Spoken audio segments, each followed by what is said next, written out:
Sa akin yung puno masagot. Ito, wala namang papasukan ng dumi dyan. Kasi itong side panels na liquid cooling yan. May sariling radiator yan. Hindi kailangan linisin kasi hindi naman pinapasok ng dumi. Ito, ilang taon na ba ito? Pinag-iatas na ito na never ko pa din binuksan yung nalinis pa din, di ba? May konting alikabok pero hindi ko na kailangan linisin yan. Ibig sa mga magsabi, uy, engineer, walang airflow. No, it's no smell, right? No, one smell. Pero pwede ba naman yun, di ba? Parang sinungaling ata, di ba? Maski po mga statue ko dito,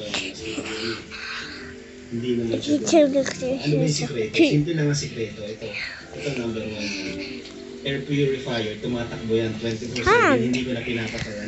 Pero hindi talaga yung pinaka-cheater. Ito talaga pinaka-cheater dyan, ha? Kasi dito, standard sa US, standard na yung mga centralized AC. So, ang pinili kong kwarto, para sa game room, yung katabi ng AC. Ayan o, ayan. Ganyan yung filter ko. Yan.